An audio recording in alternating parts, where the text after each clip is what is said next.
I want to start today by taking you back to high school physics class. Can you smell the Bunsen burners? The faint scent of panic. Do you remember the second law of thermodynamics? I try not to relive those days, but yeah. That's the cheerful rule that says the universe is essentially doomed, right? Basically, yes. It's the law of entropy.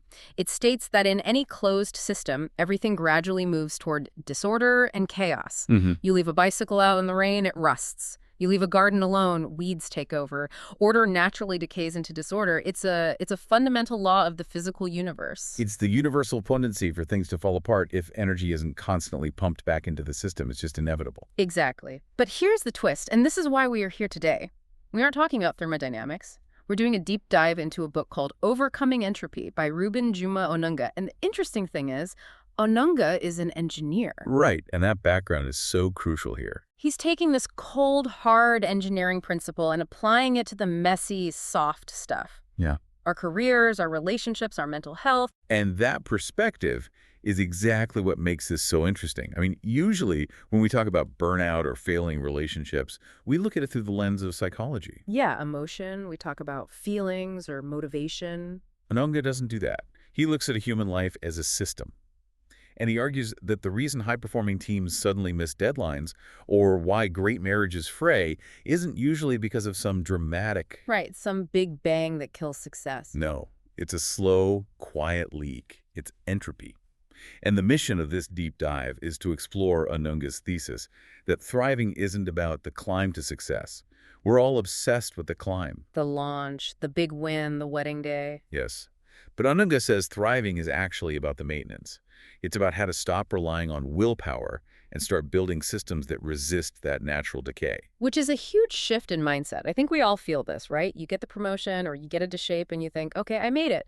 But 6 months later, things feel harder. You're tired. Standards are slipping. Onunga calls this accumulated neglect. That is the key phrase, accumulated neglect. He defines entropy in a personal context, not as some big disaster, but as the missed review, the unchecked routine, the decision you postponed one too many times. It's the dust settling. So let's get into section 1, diagnosing the leak. Because before we can fix the system, we have to find where the energy is escaping.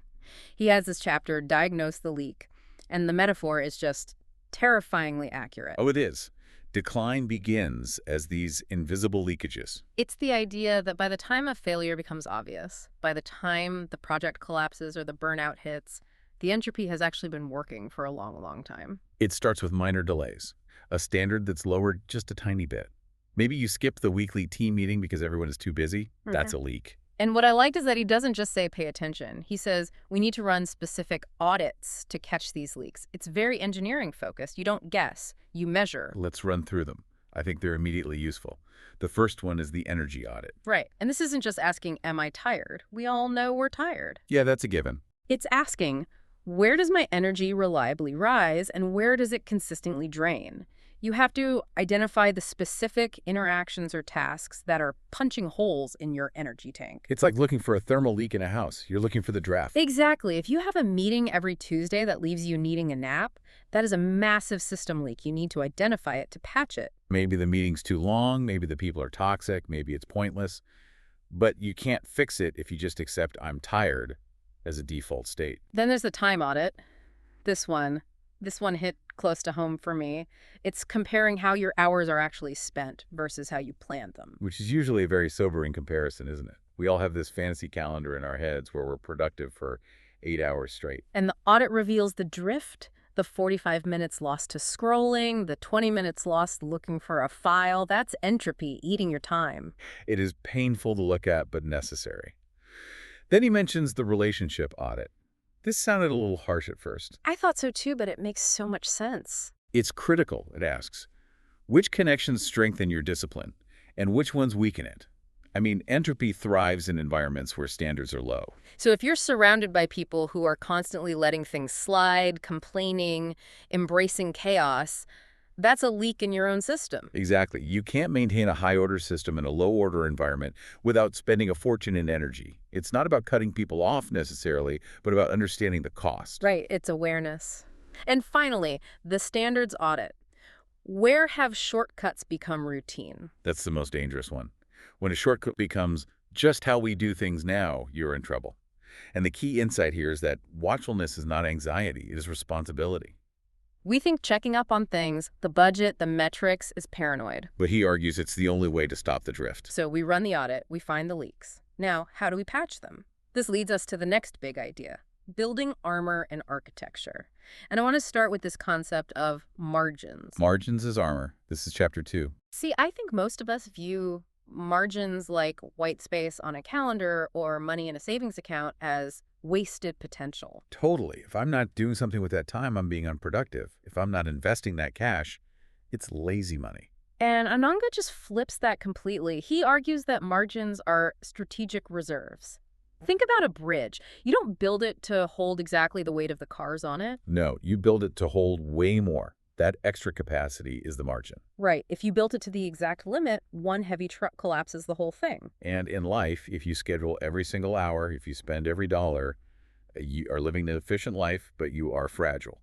One crisis, one flat tire, one sick kid, and the whole system collapses. There's no slack. So an anti-entropic life has room for error built in. It absorbs the shock. Yeah. Because the unexpected always happens. Moving on to chapter 3, he talks about habit architecture. This is where it gets really interesting for anyone who struggles with willpower, which is, all of us. The core argument is, stop fighting habits with willpower. Willpower is a limited resource. It's like a battery. It drains. If your system relies on you being strong all day, your system is going to fail. You want to build an architecture where the good behavior is the easiest behavior. He uses the term friction, which I love. It's such an engineering way to look at laziness. It is. Add friction to bad habits. Make them annoying to do. If you want to stop checking your phone, don't just try harder. Put the phone in a drawer in another room. Lock it in a box. Increase the friction. And, do the opposite for good habits. Remove the friction. Right. If you want to work out in the morning, sleep in your gym clothes. Put your running shoes right by the door so you literally trip over them. Remove the decision-making. He also talks about habit stacking, attaching a new behavior to something you already do. Like, I'll only listen to my favorite podcast while I'm folding laundry. Suddenly, the laundry gets done because you want the reward. It's clever because it bypasses the need for motivation. You're just riding the momentum. But he goes even deeper in chapter 4 with redundancy and fail-safes. This is pure engineering. He uses the aviation analogy here, right, with the pilots? Yes. Think about pilots. Yeah. Highly trained, intelligent professionals. Thousands of hours of experience. But they use checklists for everything. Not because they're incompetent. No, because they know human memory is fallible under stress. The checklist is a fail-safe. But in our lives, we tend to rely on our brains. Oh, I'll remember to pay that bill. I remember to check in on my friend. And Onunga says, don't. Assume you will forget. Assume you will fail. Automate the savings. Schedule the recurring review. Build a redundancy. If the pilot forgets, the checklist catches it. If you forget the bill, the auto pay catches it. Redundancy protects you when you're tired. That's the takeaway. Precisely. If your system requires you to be at a 100% peak performance to work, it's a bad system. You need a system that works when you're tired, stressed, or distracted. That's what fail-safes do. Speaking of being tired, let's transition to section 3. The economics of attention and energy. Because you can have the best checklists in the world, but if you're exhausted, it just doesn't matter. Chapter 5 is all about energy management. The argument is simple. You cannot thrive on depleted energy. And it's not just sleep. It's about decision fatigue. This is the Steve Jobs turtleneck thing, isn't it? We're the same thing every day so you don't waste a decision on it. It is, but applied to everything. Every time you decide what to wear, what to eat, how to word a simple email, you are burning cognitive fuel. By the time the big important decision comes along at 2 p.m., you're running on fumes. So reducing choice isn't boring, it's efficient. It's protective. Right. A routine, a uniform, a standard meal plan, these things preserve your high-quality energy for the problems that actually require creativity. And then there's attention economics. Onunga calls our attention the cognitive commons. I love that imagery. Like a shared park that we need to keep clean. Attention is a currency. We pay attention. And in the modern world, everything, apps, news, ads, is designed to steal that currency. Chapter 6 focuses on digital hygiene. And he's not just saying get off your phone in some generic way. He's talking about specific boundaries, like communication windows. Right. Instead of being in your inbox all day reacting to every ping, you have set times when you process communication, and then set times for focused work blocks. The danger he highlights is, well, it's pretty profound. If you don't curate your attention, entropy fills the void. That's the scary part. If you leave a garden bed empty, flowers don't just magically appear, weeds do. If you leave your mind unguarded, wisdom doesn't just drift in. Noise, distraction, anxiety, that's what drifts in. You have to actively protect the cognitive commons or it will become a dump. Okay, so we've got our audits, our margins, we're protecting our energy, but we can't do this alone. Which brings us to section 4, the safety net. Chapter 7 disrupts the myth of isolation. We tend to think of self-discipline as this solo sport, me against the world. Which Onunga says is a recipe for disaster. Entropy thrives in isolation. Because when no one is watching, standards slip. It's just human nature. So we need accountability networks. And he makes a really important distinction here. This is not the same as just having friends. Oh, it's so different. Yeah. A friend might say, hey, it's okay you skipped the gym, you deserve a break. Let's get pizza. That's emotional support, it's valuable, but it's not accountability. Accountability is structured. Right. An accountability network offers feedback. It asks, did you do what you said you were going to do? He points to recovery programs or peer reviews as examples. They're systems designed to stabilize effort when your own motivation wobbles. Now, this next part is, I think, my favorite concept in the whole book. Chapter 8, repair protocols. Because here's the reality. We are going to mess up. We are going to slip. The diet will break, the project will stall, we'll yell at our kids. The question isn't if you'll slip, it's what happens when you do. And Onunga identifies this trap. Slippage leads to shame. I missed a day. I'm a failure. Then shame leads to withdrawal. I'm not going to look at my tracking sheet because it makes me feel bad. And withdrawal just accelerates the decline. It becomes a spiral. You miss one day, feel bad, hide from the problem, and suddenly it's been a month. So how do we break it? With pre-decided repair protocols, you treat an error as a data point, not a moral verdict. Not a moral verdict. That is such a heavy weight to just take off. Think about software teams. When a site goes down, they do an incident review. Good teams, anyway. They don't stand around yelling at each other. They ask, what broke? How do we fix it? How do we prevent it next time? It's clinical. Or like athletes taking deload weeks. Exactly. If you strain a muscle, you don't quit the sport forever. You follow a protocol to rehab it. Onunga says we need a plan for when we fall off the wagon, a get back on track checklist. The goal is to return to baseline quickly without all the drama of shame. That is so freeing. It really changes the game from I have to be perfect to I have to be repairable. Being repairable is a much more sustainable goal than being perfect. Perfection is a brittle system. One crack and it shatters. Repairability is an anti-entrophic system. It can take a hit and keep going. So what does this look like in the big picture? We're moving into the final section, the philosophy of maintenance. This is where Onunga stops being just an engineer and starts sounding a bit like a philosopher. Chapter 9 is about cultural practices. This is about the environment we create around us, in our families, our companies. If your culture celebrates constant urgency, always on, always rushing, you are normalizing burnout. You are literally inviting entropy in the front door. We need rituals to counteract that. Rituals anchor standards. Yeah. Weekly reviews, shared family meals, specific times for reflection. These aren't just nice to haves. They are the structural pillars holding the culture up. They reestablish order. And then chapter 10, the ethics of maintenance.